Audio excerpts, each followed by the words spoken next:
नमस्कार, आपण पाहता हिरकणी न्यूज. हिरकणी न्यूज प्रत्येक क्षण ताज्या घडामोडी आणि महत्त्वाच्या प्रत्येक बातमीसाठी नेहमी तत्पर. आरग जिल्हा परिषद गटातील खटाव गणामध्ये भाजपा कार्यकर्त्यांचे जोरदार शक्ती प्रदर्शन, तर लाडक्या बहिणींचा जोरदार पाठिंबा. नुकतेच होऊ घातलेल्या जिल्हा परिषद व पंचायत समिती निवडणुकीमध्ये आरग जिल्हा परिषद व पंचायत समिती निवडणुकीच्या भारतीय जनता पार्टीच्या उमेदवारांचे पारडे जड झालं आहे. तर खटाव, लिंगनूर, जानराववाडी, संतोषवाडी व शिंदेवाडी या भागामध्ये भाजपचे कार्यकर्ते जोरदार शक्ती प्रदर्शन करून आपला विजय निश्चित केला आहे. तर या भागामध्ये लक्ष्मीवाडी गावचे माजी सरपंच वसंत खोत यांची पत्नी शोभाताई खोत या आरग जिल्हा परिषद गटातून निवडणूक लढवत आहेत. तर लिंगनूर गावचे माजी सरपंच मारुती उर्फ पिंटू पाटील यांची पत्नी जयश्रीताई पाटील या पंचायत समिती खटाव गणामधून निवडणूक लढवत आहेत. तर माजी सरपंच मारुती उर्फ पिंटू पाटील यांनी कोट्यावधी रुपयांचा निधी मंजूर करून या भागात भरपूर विकास केल्यामुळे त्यांचे पारडे जड होताना दिसत आहे.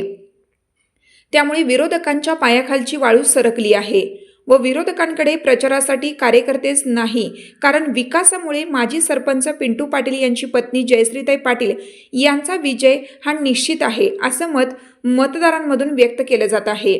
तर भारतीय जनता पार्टीच्या सर्व कार्यकर्त्यांनी प्रचारासाठी कंबर कसली आहे. तर लाडक्या बहिणीही आपल्या भावासाठी प्रचारासाठी मोठ्या प्रमाणात बाहेर पडल्या आहेत.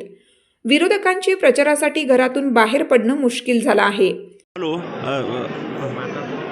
मी लोकनियुक्त सरपंच रावसाहेब बेडगे खटाव. पंचायत समिती व जिल्हा परिषद निवडणुकीत दोन आपले भारतीय जनता पार्टीचे उमेदवार उभे आहेत. खटाव गावांना एवढंच आवाहन करतो की पूर्वीचे खटाव गाव आणि आत्ताचं खटाव गाव आणि ह्याच्यापेक्षाही जर दोन्ही उमेदवार आमचं प्रचंड मताने निवडून दिला तर ह्याच्यापेक्षाही गाव आम्ही सगळ्या पाण्याच्या बाबतीत, रस्ते सगळ्या बाबतीत पुढे नेऊ. तसेच विधानसभेला व लोकसभेला खटावमध्ये प्रचंड आम्ही मताधिक दिलेलं आहे भारतीय जनता पार्टीला. यावेळेला त्याच्यापेक्षाही जास्त आम्ही मताधिक खटाव गावाच्या वतीनं देण्याचा आम्ही प्रयत्न करू आणि विकासाचं गंगा असंच वाहत ठेवू, एवढंच या निमित्तानं मी बोलतो. आणि सर्व गावातल्या शुद्ध नागरिकांना आवाहन करतो की भारतीय जनता पार्टीला आपलं अनमोल मत देऊन दोन्ही उमेदवार प्रचंड मताने विजय करावं, असं मी ईश्वरचरणी प्रार्थना करतो आणि थांबतो. जय हिंद, जय महाराष्ट्र. हिरकणी न्यूजकरिता सहसंपादक दिलीप बनसोडे, लिंगनूर. आपल्या हिरकणी न्यूज चॅनलला लाईक करा, शेअर करा आणि सबस्क्राईब करायला विसरू नका आणि रहा अपडेट.